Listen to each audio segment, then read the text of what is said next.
আসসালামু আলাইকুম। সবাইকে আমন্ত্রণ জানাচ্ছি এবি নিউজ প্রাইম সংবাদে। আপনাদের সঙ্গে আছি আমি সুমাইয়া মেঘলা। শুরুতেই জানিয়ে দেব সংবাদ শিরোনাম। হুমায়ুন আহমেদের মৃত্যুবার্ষিকীতে নুহাশপল্লীতে ভক্তদের ঢল। চরমোনাই পীরের মন্তব্যে প্রতিচ্ছবি রাজনৈতিক অস্থিরতা। প্রবাসী কার্ড চালুর প্রস্তুতি, আগামী মাসে জনতা ব্যাংকের মাধ্যমে ইস্যু শুরু। পাবনায় সালিশে জুতার বাড়ির অভিযোগে মামলা। চাঁপাইনবাবগঞ্জের জামায়াতকে ভণ্ড দল আখ্যা দিয়ে সমালোচনা হারুনুর রশিদের। তুরস্কের প্রেসিডেন্ট এরদোয়ানের উদ্দেশ্যে শুভেচ্ছাপত্র জামায়াতের। তেহরান ওয়াশিংটনের উত্তেজনা চরমে। ইরানের নির্মাণাধীন পারমাণবিক স্থাপনায় যুক্তরাষ্ট্রের হামলা। ইউক্রেন যুদ্ধের চাপ বাড়ায় রাশিয়ায় নগদ অর্থের ব্যবহার। মোবাইল ইন্টারনেট বিপর্যয় ও কর সংকটে অর্থনীতি আরও দুর্বল। বিশ্বকাপের ফাইনাল আজ। স্পেনের নিয়ন্ত্রিত ফুটবলের সামনে আর্জেন্টিনার রোমাঞ্চকর পরীক্ষা।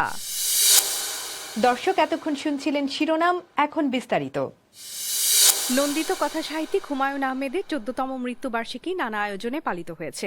রোববার সকাল থেকেই গাজীপুরের পিরুজালি এলাকার নুহাশপল্লীতে শুভানুধ্যায়ীদের ঢল নামে।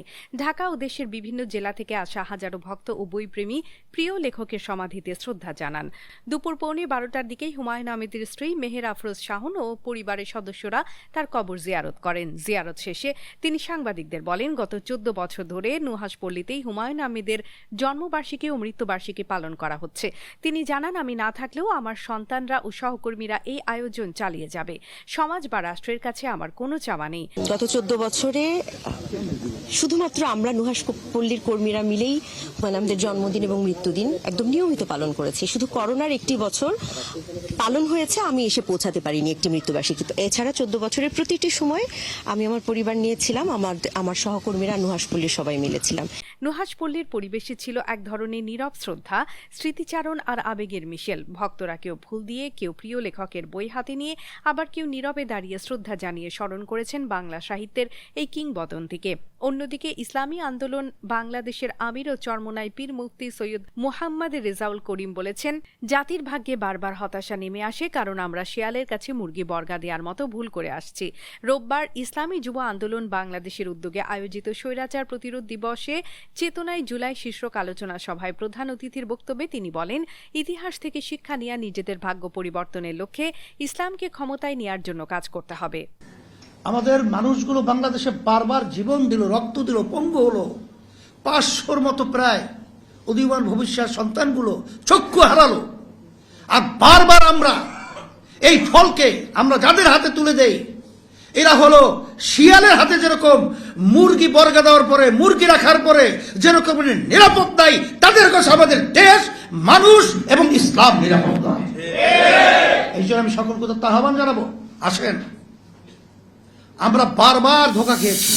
প্রবাসীদের জন্য বিশেষ সুবিধা নিশ্চিত করতে সরকার আগামী মাসে পরীক্ষামূলকভাবে প্রবাসী কার্ড চালু করতে যাচ্ছে। প্রথম পর্যায়ে জনতা ব্যাংকের মাধ্যমে এই প্রবাসী ডেবিট কার্ড ইস্যু করা হবে। সরকার জানিয়েছে, প্রবাসী কার্ডধারীরা বিমানবন্দরে বিশেষ সেবা, হোটেল ও টিকিট ছাড়, স্বাস্থ্যসেবা, পুনর্বাসন সুবিধা, বিমা, রেমিটেন্স রিওয়ার্ড, ঋণ সুবিধা, এনআইডি ও পাসপোর্ট সেবায় অগ্রাধিকার সহ মোট 10টি বিশেষ সুবিধা পাবেন। এই কার্ডকে কেন্দ্র করে প্রবাসীদের আর্থিক লেনদেন, পরিচয় যাচাই এবং সেবা প্রাপ্তি আরও সহজ হবে বলে আশা করা হচ্ছে। লক্ষ্যমাত্রা অনুযায়ী ডিসেম্বরের মধ্যে ৫০,০০০ এবং আগামী বছরের জুনের মধ্যে ২ লাখ প্রবাসী কার্ড বিতরণ করা হবে। সরকারের সংশ্লিষ্ট দপ্তরগুলো ইতোমধ্যে ব্যাংকিং সিস্টেম, সেবা সংযোগ এবং নিরাপত্তা যাচাইয়ের কাজ দ্রুত গতিতে এগিয়ে নিচ্ছে। অন্যদিকে পাবনার সাথিয়া উপজেলার গৌরীগ্রাম ইউনিয়নের হারিয়া কাহন গ্রামে স্থানীয় একটি সালিশ বৈঠকে এক ব্যক্তিকে প্রকাশ্যে ২০টি জুতার বাড়ি দেওয়ার অভিযোগে ইউপি চেয়ারম্যান সদস্য ও সালিশকারীদের সহ ১২ জনের নাম উল্লেখ করে মামলা হয়েছে। অজ্ঞাতনামা আরও 10 থেকে ১৫ জনকে আসামি করা হয়েছে। শনিবার রাতে বিষয়টি নিশ্চিত করেন সাথিয়া থানার ভারপ্রাপ্ত কর্মকর্তা ওসি আনিসুর রহমান। এর আগে বৃহস্পতিবার ভুক্তভোগী মোহাম্মদ মোহাব্বত আলী খার স্ত্রী মোসাম্মত রোজিনা খাতুন সাথিয়া থানায় এজাহার দাখিল করেন। পরে পুলিশ মামলাটি রুজু করে।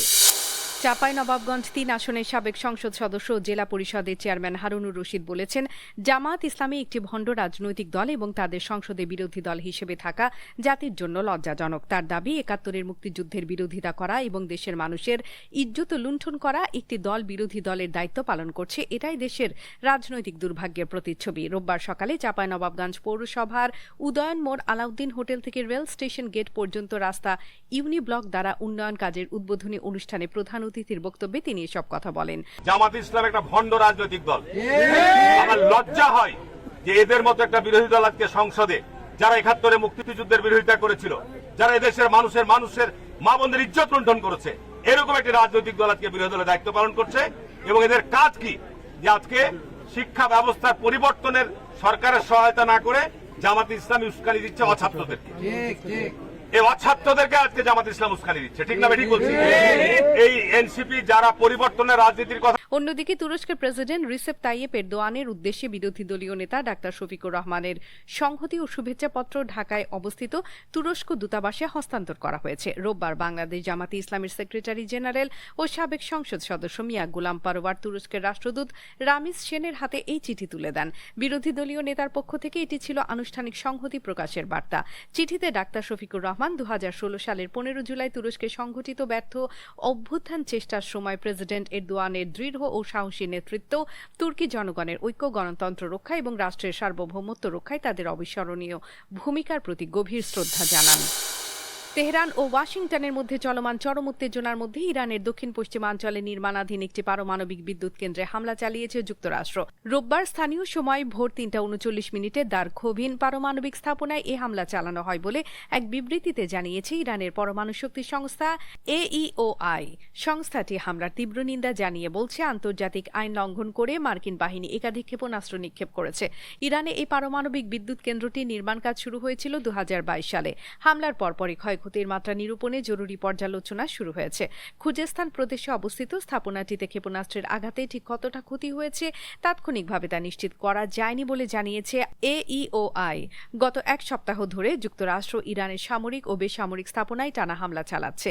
এর জবাবে ইরানও কুয়েত, বাহরাইন ও জর্ডান সহ কয়েকটি আঞ্চলিক দেশে মার্কিন সামরিক ঘাঁটি ও ব্যবহৃত স্থাপনায় পাল্টা হামলা চালিয়েছে। ফলে মধ্যপ্রাচ্য উত্তেজনা আরও বেড়েছে এবং সংঘাতের পরিধি দ্রুত বিস্তৃত হচ্ছে। যুদ্ধের অবসান ও স্থায়ী শান্তি প্রতিষ্ঠার লক্ষ্যে গত জুনে পাকিস্তানের মধ্যস্থতায় ওয়াশিংটন ও তেহরানের মধ্যে একটি সমঝোতা স্মারক স্বাক্ষরিত হয়েছিল। এতে হরমুজ প্রণালীতে জাহাজ চলাচল স্বাভাবিক করা এবং সব ফ্রন্টে সংঘাত বন্ধের প্রতিশ্রুতি ছিল। কিন্তু সম্প্রতি হরমুজ প্রণালীতে তেহরানের বাধা দেওয়ার অভিযোগ তুলে যুক্তরাষ্ট্র নতুন করে হামলা শুরু করেছে। ইউক্রেন যুদ্ধের ৪ বছরের বেশি সময় পেরিয়ে রাশিয়ার অর্থনীতি এখন এক নতুন বাস্তবতার মুখোমুখি। যুদ্ধের ধারাবাহিক প্রভাব মোবাইল ইন্টারনেট সেবাকে মারাত্মকভাবে ক্ষতিগ্রস্ত করেছে। এতে কার্ডের মাধ্যমে অর্থ পরিশোধ ব্যাহত হচ্ছে। ব্যবসায়ীরা কর ফাঁকি দেওয়ার চেষ্টা করছেন এবং সাধারণ মানুষ আবার নগদ অর্থ ব্যবহারের দিকে ঝুঁকছেন। ব্রিটিশ সংবাদ মাধ্যম বিবিসির প্রতিবেদনে বলা হয়েছে, রাশিয়ার কেন্দ্রীয় ব্যাংকের পরিসংখ্যান অনুযায়ী চলতি বছরের শুরু থেকে দেশটি ১.৫৬ ট্রিলিয়ন রুবল, প্রায় $২০ মিলিয়ন সমমূল্যের মুদ্রা ছাপিয়েছে। কোভিড-১৯ মহামারীর সময় বাদ দিলে এটি যে কোনো বছরের একই সময়ের তুলনায় সর্বোচ্চ বৃদ্ধি। অর্থনীতিবিদদের মতে এটি রাশিয়ার আর্থিক ব্যবস্থায় চাপ বাড়ার স্পষ্ট ইঙ্গিত। ইউক্রেন যুদ্ধের কারণে মোবাইল ইন্টারনেট সেবা ক্ষতিগ্রস্ত হওয়ায় ডিজিটাল পেমেন্টে বিঘ্ন ঘটছে। কার্ড পেমেন্ট ব্যাহত হওয়ায় ব্যবসায়ীরা নগদ লেনদেনে ঝুঁকছেন এবং কর আদায় কঠিন হয়ে পড়ছে।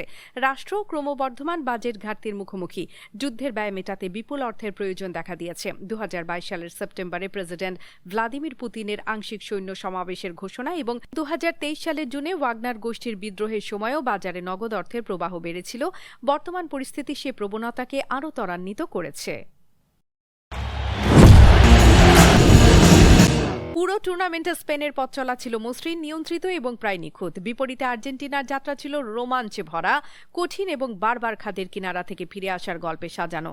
নকআউট পর্বে কেপ ভার্দে, মিশর এবং ইংল্যান্ডের বিপক্ষে ম্যাচের শেষ মুহূর্তে নাটকীয়ভাবে ঘুরে দাঁড়িয়ে জয় পেয়েছে লিওনেল স্কালোনির দল। নিউ জার্সির মেটলাইফ স্টেডিয়ামে আজ অনুষ্ঠিত হবে ফুটবল বিশ্বের সবচেয়ে মর্যাদাপূর্ণ ফিফা বিশ্বকাপের ফাইনাল। ইউরোপের সেরা দল স্পেন মুখোমুখি হবে বর্তমান বিশ্ব চ্যাম্পিয়ন আর্জেন্টিনার। ম্যাচটি শুরু হবে বাংলাদেশ সময় রবিবার দিবাগত রাত ১টায়। লুইস দে লা ফুয়েন্তের অধীনে স্পেন টানা ৩৭ ম্যাচ অপরাজিত থেকে টিকি টাকা ও গতিময় ফুটবলের দুর্দান্ত প্রদর্শনী দেখিয়েছে। তবুও শিরোপা ধরে রাখার মিশনে আর্জেন্টিনাকে হালকাভাবে নেওয়ার সুযোগ নেই। অন্যদিকে শিরোপা লড়াইয়ে ডিফেন্ডিং চ্যাম্পিয়ন আর্জেন্টিনার প্রতিপক্ষ ১৬ বছর পর ফাইনালে ওঠা স্পেন। ফাইনালের আগের দিন নিউ ইয়র্কে ঝুম বৃষ্টি হলেও বিকেল গড়াতে গড়াতে আকাশ পরিষ্কার হয়ে আসে। ফিফার টেকনিক্যাল স্টাডি গ্রুপের প্রেস কনফারেন্স কাভার শেষে নিউ জার্সির মিডিয়া সেন্টারে অপেক্ষা করতে করতে স্টেডিয়ামের মূল প্রাঙ্গণ থেকে ভেসে আসছিল রিহার্সেলের শব্দ। মিডিয়া সেন্টার খানিকটা দূরে হলেও প্রস্তুতির উত্তাপ স্পষ্টই অনুভূত হচ্ছিল। আনুষ্ঠানিকতা ও নিরাপত্তা বেষ্টনী পেরিয়ে সামান্য সময়ের জন্য মূল মাঠেও প্রবেশ করা গেছে, যেখানে ফাইনালের মহারণের শেষ মুহূর্তের প্রস্তুতি চলছে। মাঠে নামবেন মেসি, ইয়ামালরা। এর আগে থাকবে বর্ণাঢ্য সাংস্কৃতিক অনুষ্ঠান। হাফ টাইমেও থাকছে বিশেষ শো, যার জন্য বিরতির সময় 15 থেকে বাড়িয়ে 17 মিনিট করা হয়েছে। সেই সাংস্কৃতিক অনুষ্ঠানের রিহার্সালও হয়েছে কিছুক্ষণ ধরে। দর্শক, এতক্ষণ আমাদের সঙ্গে থাকার জন্য ধন্যবাদ। সর্বশেষ সংবাদ পেতে চোখ রাখুন আমাদের ওয়েবসাইট www.abnewsinternational.com এ। সেই সাথে ভিডিও নিউজ পেতে যুক্ত থাকুন আমাদের ফেসবুক পেজ ও ইউটিউব চ্যানেলে।